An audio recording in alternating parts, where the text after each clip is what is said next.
अस्सलामुअलैकुम। अब हम काम करेंगे आज हम इस क्लास में एक्सेल पर, माइक्रोसॉफ्ट एक्सेल MS एक्सेल 2007। ये एक्सेल का एनवायरनमेंट हम देख रहे हैं। वर्ड के मुकाबले में थोड़ा चेंज है। इसमें देखें कुछ बॉक्सेस बने हुए हैं। ये क्या है? कॉलम्स हैं। इन कॉलम्स को नाम दिए हुए हैं ABC, इस तरह। ये बहुत सारे कॉलम हैं। इसके आखिर में अगर आप जाएंगे तो ये इसका आखिरी कॉलम है। इसी तरह इसमें ये रॉज हैं। रॉज के भी नंबर दिए हुए हैं 1 2 3 4, इस तरह से। ये हैं 10,48,576। 2003 में शायद कम थे, 65,000 कुछ तो होते थे। खैर, तो इन रॉज और कॉलम के मिलने से ये बॉक्सेस बने हैं। इन बॉक्सेस को सेल कहते हैं और हर सेल का एक एड्रेस होता है। जैसे ये सबसे पहला वाला सेल कॉलम A में है और रॉ 1 में है, तो उसका नाम A1 है। ये ऊपर लिखा नज़र आ रहा है नेम बॉक्स में। इसी तरह अगर मैं कोई और कॉलम सेलेक्ट कर लूँ, ये F7 है, ठीक है, यहाँ लिख कर आ रहा है F7, ये F7 हो गया। इसी तरह ये D6 है। तो इस तरह हर कॉलम का एक नाम होता है, वो हाईलाइट भी होकर होता है जब हम सिलेक्ट करते हैं। तो और ये जो कॉलम और रॉ से बन के बॉक्सेस बने, इनको हम सेल कहते हैं, ठीक है। अब हम इसके ऑप्शंस देखना शुरू करते हैं। हम एक्सेल यूज़ क्यों करते हैं? सबसे पहले ये बात कि एक्सेल हम यूज़ इसलिए करते हैं क्योंकि जब हम कोई शीट्स बना रहे होते हैं, जब कोई स्प्रेडशीट्स बना रहे होते हैं, जैसे कि हम आम पेपर के ऊपर कुछ कॉलम्स और रॉज बना के काम करते हैं शीट्स बनाकर, तो वही काम हम एक्सेल पे बहुत अच्छे अंदाज में कर सकते हैं, ठीक है। कुछ ऑप्शंस की तरफ देखते हैं। कट, कॉपी और paste, format painter, font style, font size, bold, italic, underline, borders देख लेते हैं अभी। और ये जो कलर है, ये चीज़ें हम नहीं देखेंगे फ़िलहाल। अलाइनमेंट नहीं देखेंगे। इसकी वजह ये है, इन चीज़ों को ना देखने की वजह, क्योंकि ये हम वर्ड में पढ़ चुके हैं। अगर आपको ये चीज़ें सीखनी है, आप वर्ड का पहला जो लेक्चर है वो देखें, ठीक है। अब हम डायरेक्ट बॉर्डर पे आ रहे हैं।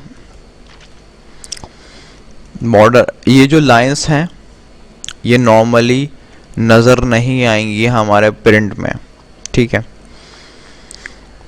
अगर हम चाहें तो दिखा सकते हैं, मगर नॉर्मली ये नहीं आती। इसलिए अगर हम कोई ख़ास सेल को हाईलाइट करना चाहें, मिसाल के तौर पर यहाँ पर हमारा कोई टोटल आ रहा है और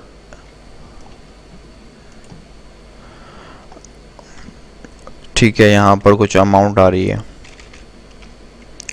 तो मैं चाहता हूँ कि इसके चारों तरफ एक बॉर्डर आ जाए। तो जितने सेल पे मुझे बॉर्डर चाहिए वो उनको सेलेक्ट करूँगा। सेल C4 है और इसको यहाँ माउस क्लिक करके रखें बीच में और थोड़ा सा आगे ले जाएं, तो जितने सेल्स के ऊपर से माउस गुजरेगा क्लिक हुए हुए में, तो सब सेलेक्ट हो जाएंगे, ठीक है। सेलेक्ट किया। ये जो छोटा सा बटन है बॉर्डर के बराबर में, इससे क्लिक करेंगे तो ये तमाम स्टाइल आ गए। अगर मुझे सिर्फ लाइन के नीचे वाले, सेल के नीचे वाले हिस्से में बॉर्डर देना है, तो ये वाला ऊपर साइड। अगर बॉर्डर है पहले से मौजूद और उसे मिटाना है तो नो बॉर्डर पर क्लिक कर देंगे। और हर तरफ बॉर्डर चाहिए, जितने सेल सेलेक्ट हैं सब पे बॉर्डर आ जाए हर तरफ, तो ये वाला। मगर मुझे चाहिए आउटसाइड बॉर्डर के चारों तरफ बॉर्डर आ जाए। बीच वाली जो लाइन है उसमें बॉर्डर नहीं चाह रहा, तो इसमें मैं क्लिक करूँगा। और भी स्टाइल है, सिंपल है, अप्लाई करके देखें, समझ में आ जाएगा, बहुत आसान है। अब देखें, ये दो बॉर्डर हाईलाइट हो गए जिनको मैंने सेलेक्ट करके बॉर्डर यहाँ से अप्लाई किया था। जिस तरह वहाँ पर हम हाईलाइट करते थे, यहाँ पर भी यहाँ से हो जाएगा हाईलाइट। उसमें हम पूरी लाइन हाईलाइट हो जाती थी या टेक्स्ट हाईलाइट होता था, इसके अंदर सेल हाईलाइट होगा। जिस सेल को सेलेक्ट किया वो उस रंग का हो जाएगा। ये देखें रंग चेंज हो रहा है, सारे रंग अप्लाई करके आप देख सकते हैं, ठीक है। और अगर आपको इसको कलर्स को हटाना है तो नो फिल कर पे क्लिक कर दें। बाकी ये फ़ॉन्ट कलर है, जैसे पहले होता था वही कलर है, ठीक है। अलाइनमेंट है, उसके अंदर पेज के सेंटर में आ जाता था, इस पर क्लिक करने से इसके सेल के सेंटर में आएगा। ये देखें इंग्लिश में जो कुछ लिखा हुआ है लेफ्ट हैंड पे हुआ है, और जो कुछ नंबर्स होते हैं वो हमेशा राइट पे लिख कर आ रहे होते हैं। अगर मैं चाह रहा हूँ दोनों बीच में आ जाए, दोनों को सिलेक्ट किया, या अगर किसी एक को बीच में लाना चाह रहा हूँ उसी एक को सिलेक्ट किया और ये दबा दिया सेंटर का बटन, तो सेंटर में आ जाएगा। इसको दबाएंगे तो ये सेंटर में आ जाएगा। दोनों को एक साथ दबाएंगे तो ये इस तरह काम होगा, ठीक है।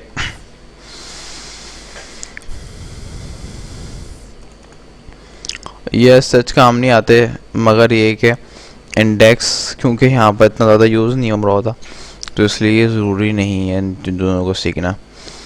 इसके अलावा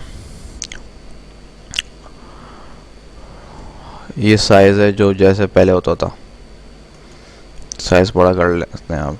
आप देखें टोटल जो है वो बाहर आ रहा है लाइन से ना। बॉर्डर का साइज़ छोटा है, वो क्या नाम है, कॉलम का साइज़ छोटा है, तो कॉलम का साइज़ आप चेंज कर सकते हैं। ये जो बिल्कुल कॉलम के ऊपर वाले साइड पे ले जाएं तो आपका कर्सर देखें ब्लैक एरो बन जाएगा। फिर इसको क्लिक करके रखें और जिस तरफ आपको बढ़ाना है वहाँ मूव करें, ठीक है। देखें कॉलम बड़े हुआ है, मैं चाह रहा हूँ ये भी बड़ा हो जाए, ये भी बड़ा हो जाएगा। इसी तरह मैं यहाँ से भी बढ़ा सकता हूँ, ठीक है। तो एक कॉलम इतना बड़ा तो हो गया, मगर देखें इसमें नीचे लिख कर आ रहा है कॉलम के नीचे। इस तरह अगर इसको मैं चाहता हूँ कि कॉलम के बीच में लिख कर आए तो ये अलाइनमेंट ये वाली है, ठीक है। इस तरह काम करेगी। इसको मैंने चौड़ा किया इसलिए ऐसे था कि मैं ये दिखा सकूं और ये भी दिखा सकूं। ये जो है आप टेक्स्ट को इस तरह कर सकते हैं। ये इसमें नहीं आ रहा, इसको थोड़ा बड़ा कर लें, ठीक है। ये नंबर इस जगह कम पड़ी है इसलिए नहीं आ रहा, इसमें लिख के नहीं आ रहा। इसको अगर कम कर दें तो नज़र आ जाएगा, ठीक है। चाहे तो आप इन दोनों को सिलेक्ट करें, ऐसे कर दें, ऐसे कर दें, इसको और चौड़ा कर लें नज़र आने के लिए। तो ये सब हरकतें आप कर सकते हैं इसमें, ठीक है। इसको ख़त्म करने के लिए यहाँ से इसको नॉर्मल कर दें,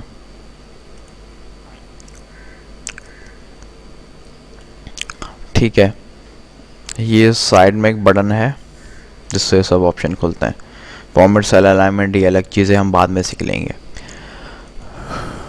ये भी कोई इतनी ख़ास चीज़ नहीं। कंटेंट इसको हम छोड़ रहे हैं, इन दोनों को और इसको, ठीक है। मर्ज एंड सेंटर, बाज़ दफ़ा हम डॉक्यूमेंट पर काम कर रहे होते हैं, हम चाह रहे होते हैं कि हमारा जो डॉक्यूमेंट कुछ सेल हैं वो मिलकर एक बड़ा सेल बन जाए, ठीक है। मिसाल के तौर पर मैं हेडिंग डालना चाह रहा हूँ किसी भी चीज़ की, ठीक है।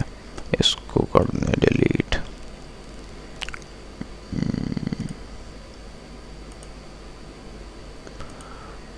ठीक है। या मैं कोई हेडिंग डाल रहा हूँ, मिसाल के तौर पर जो कंपनी का नाम है वो डाल रहा हूँ,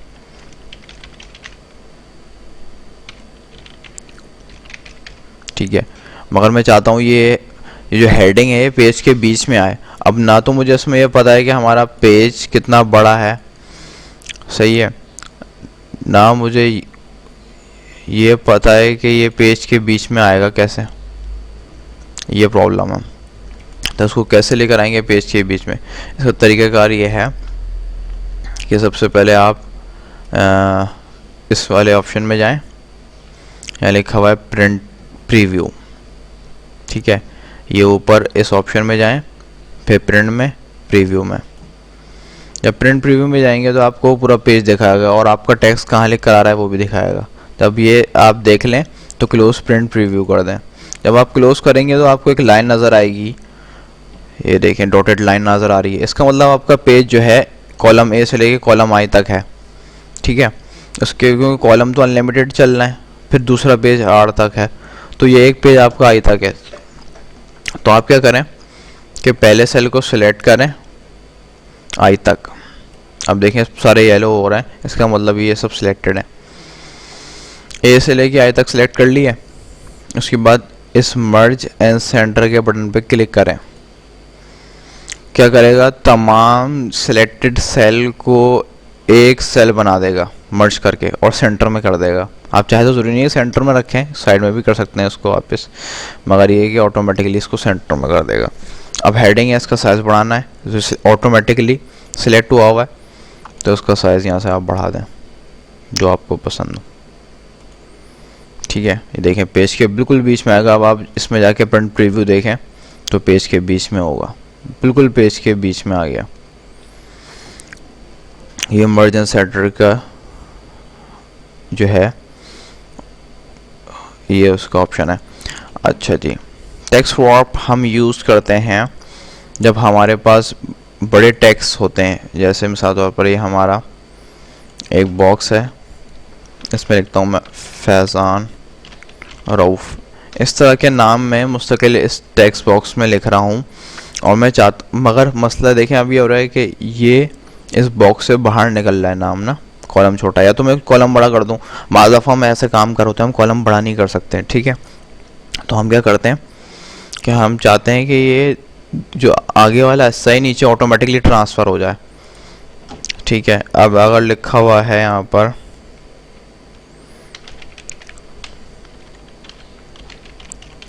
ठीक है, यहाँ मिसाल तौर पर स्पेस दे देते हैं, ठीक है। तो हम क्या करेंगे, टेक्स्ट स्वैप कर दें। टेक्स्ट स्वैप करने से क्या करेगा, जो मैंने आपको बताया था कि जो साइड में हिस्सा होगा जो इससे बाहर निकल रहा होगा वो उसको ऑटोमेटिकली नीचे कर देगा।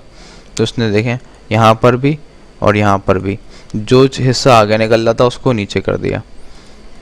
अगर आप चाह रहे हैं कि नहीं वापस नॉर्मल हो जाए तो दोबारा इस पर क्लिक कर दें, नॉर्मल हो जाएगा। क्योंकि बाज़ दफ़ा हम इसका कोई ऐसी कंडीशन होती है हम बॉक्स का साइज़ बढ़ाना नहीं चाह रहे होते, तो उस वक्त हम यूज़ करते हैं ये कॉलम की टाइप है, सही है। कॉलम की बाज़ दफ़ा टाइप्स होती हैं। मिसाल तौर पर जनरल टाइप सेलेक्ट हुई हुई, आप चाहें तो नंबर सेलेक्ट कर सकते हैं, करेंसी सेलेक्ट कर सकते हैं, accounting, date, long time, percentage, fraction, सब आप सिलेक्ट कर सकते हैं अपनी मर्ज़ी से। इससे कुछ बेनिफिट्स भी हैं, ये आप अप्लाई करेंगे तो वैसे ज़्यादा अच्छी तरीके से समझ में आएंगे। मगर जैसे नंबर है तो ये नहीं कि इसका मतलब ये नहीं है कि आप इसमें टेक्स्ट नहीं लिख सकते, लिख सकते हैं, आप लिख देगा टेक्स्ट भी, मगर ये कि अल्फ़ाबेट्स भी, मगर ये कि अगर आप नंबर लिखें तो अच्छी बात है, ये इसको नंबर के फॉर्मेट में दे देगा जैसे नंबर आ रहा है। अगर ये जर्नल होगा तो देखें इसमें .00 लगाने नहीं दे रहा था, ठीक है, क्योंकि ज़ीरो की कोई वैल्यू नहीं होती, ऑटोमेटिकली हटा देगा, आपको उसको नंबर करना पड़ेगा, ठीक है। ये है। इस तरह बकिया चीज़ों की भी स्पेशलिटी आप ख़ुद चेक करें, ज़्यादा बेहतर है। टाइम के लिए टाइम यूज़ करें, डेट के लिए डेट यूज़ करें, बहुत अच्छी बात है, इनको यूज़ करना चाहिए जो स्पेसिफिक काम हो। ये जो 00 हैं बाज़ दफ़ा नहीं नज़र आ रहे होते, तो यहाँ से आप बढ़ा सकते हैं। इंक्रीज डेसिमल, बाज़ दफ़ा हमें अमूमन जब हम अकाउंटिंग में काम कर होते हैं हमें 2 0 चाहिए होती हैं पॉइंट के बाद, ठीक है। अगर ये नहीं आ रहा है, मिसाल तौर पर ये नहीं आ रहा है, आप .00 लिख रहे हैं, मिट जाते हैं, तो यहाँ से बढ़ा लें, ठीक है। ये परसेंटेज के लिए, उसके साइन के लिए, ये कॉमा सेपरेट के लिए बाज़ दफ़ा हम अकाउंटिंग में जब लिख रहे होते हैं तो हम बड़ी अमाउंट्स होती हैं कॉमा लिखते हैं। और ये साइन है करेंसी इसकी, सही है। डॉलर में लिख रहे हैं तो डॉलर लिख दें, तो यहाँ डॉलर आना शुरू हो जाएगा।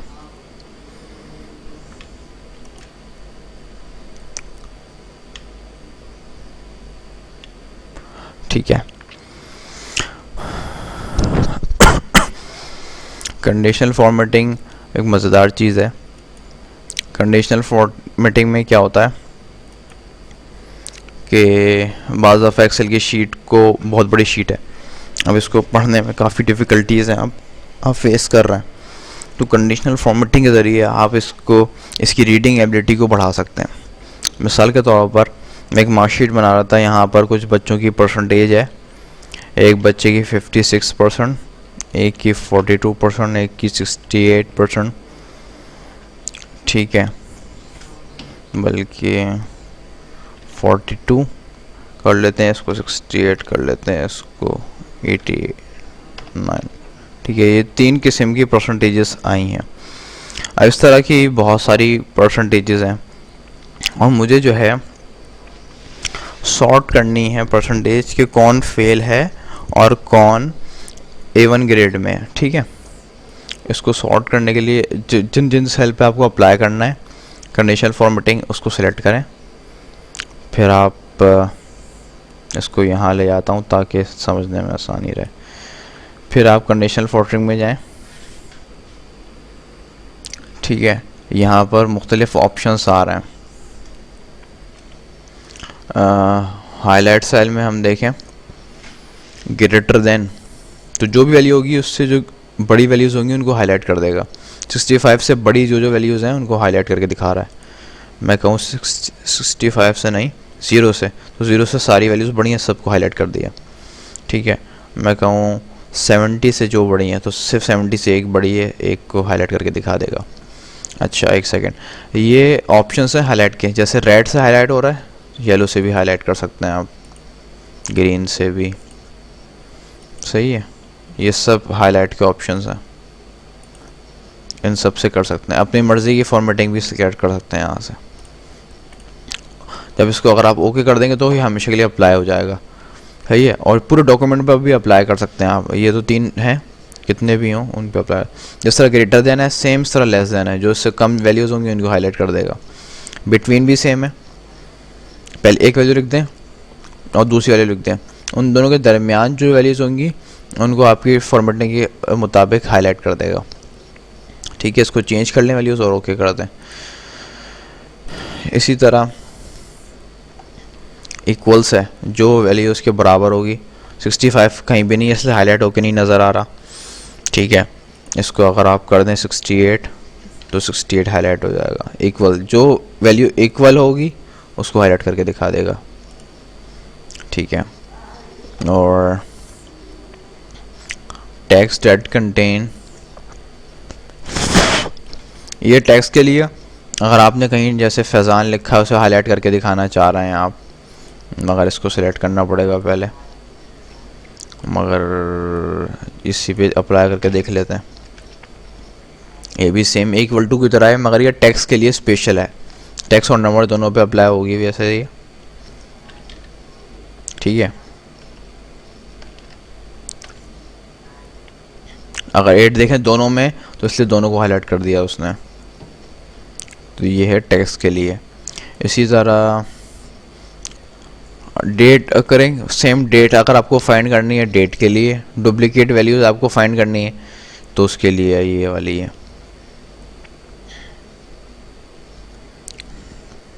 टॉप 10 आइटम्स जो हैं वो, एक सेकेंड, टॉप 10 आइटम यहाँ पर है, तो शुरू के 10 वैल्यूज़ को हाईलाइट कर देगा ये, क्योंकि 3 ही है तो 3 पूरी हाईलाइट होकर आ रही हैं। इनको कम कर दें आप। अब देखें जो शुरू में जो चीज़ें सेलेक्ट हैं, ठीक है, उनमें से 2 जो ज़्यादा रैंक की हैं, जिनका रैंक ज़्यादा है, जिनकी वैल्यू ज़्यादा है, उन दोनों को सिलेक्ट करके दिखा रहा है, ठीक है। अगर इसको 1 कर दूंगा तो सबसे नीचे आ रही, क्योंकि सबसे नीचे जो टॉप रैंक की है वो ये वाली है, तो उसको वो हाईलाइट करके दिखा रहा है इन तीनों में से, ठीक है। टॉप ज़्यादा यानी वैल्यूज़ जो होंगी शुरू की 10, उनको, या आपकी मर्ज़ी की वैल्यूज़ को। अगर परसेंटेज है, आइटम्स के बजाय परसेंटेज है, तो परसेंटेज को इस तरह करके दिखा सकते हैं। नीचे बॉटम के आइटम सेम जैसे टॉप 10 थे, टॉप 10 और परसेंटेज पे बिल्कुल परसेंटेज। अगर एवरेज के बारे में बात चल रही है तो बिल्कुल एवरेज के बारे में यहाँ बात चल रही है, सही है। सेम रूल है दोनों पे। डेटा पार्ट्स देख लेते हैं। डाटा बार्स देख लेते हैं। डाटा बार में बहुत कोई ख़ास चीज़ नहीं है, आसान चीज़ है ये भी बिल्कुल।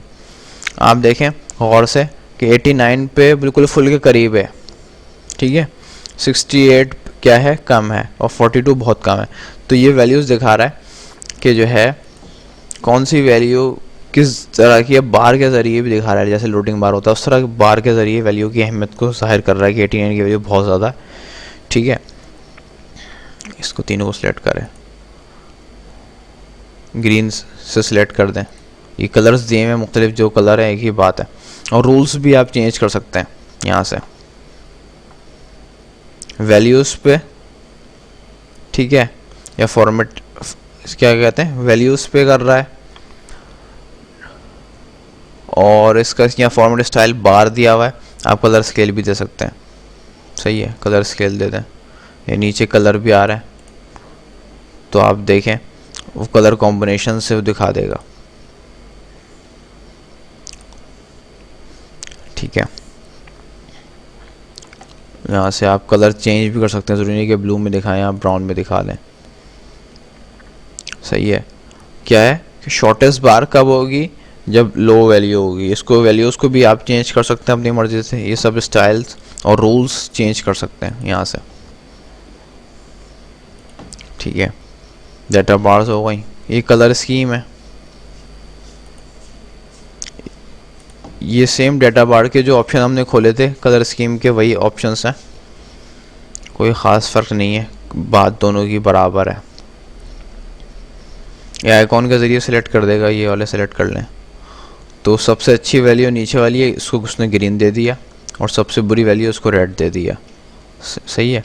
इसके ऊपर पहले से फॉर्मेटिंग अप्लाई हुई हुई थी, अब अप्लाई कर देखते हैं कलर स्कीम। कलर जो आपको पसंद आ रहे हैं वो सिलेक्ट कर दें, ठीक है। कलर स्कीम समझ में आ गई,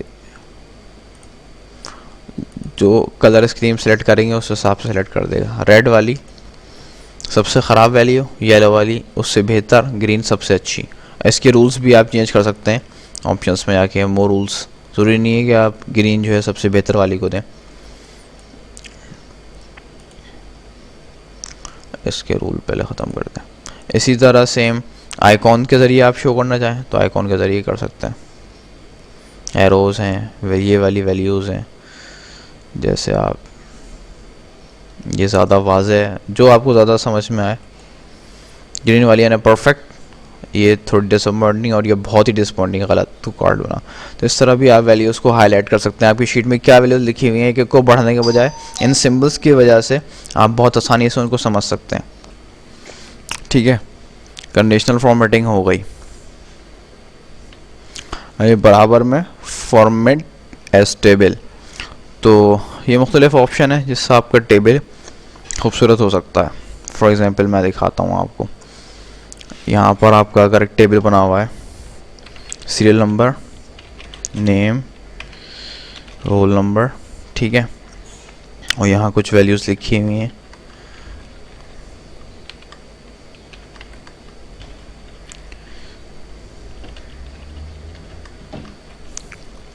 ठीक है।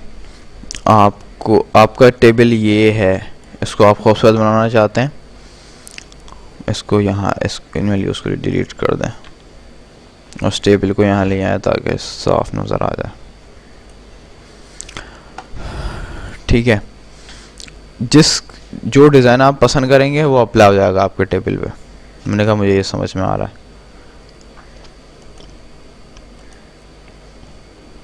क्यों नहीं अप्लाई हुआ।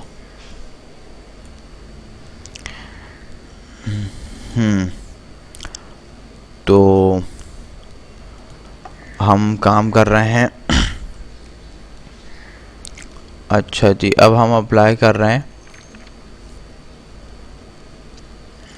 फॉर्मेट टेबल, सही है। टेबल कोई भी सिलेक्ट करेंगे उसकी फॉर्मेटिंग अप्लाई हो जाएगी, देख रहे हैं आप, अप्लाई हो गई। यहाँ पर ऑप्शंस में जाके दोबारा आप चेंज भी कर सकते हैं, अपनी मर्ज़ी की कोई भी फॉर्मेटिंग डाल सकते हैं,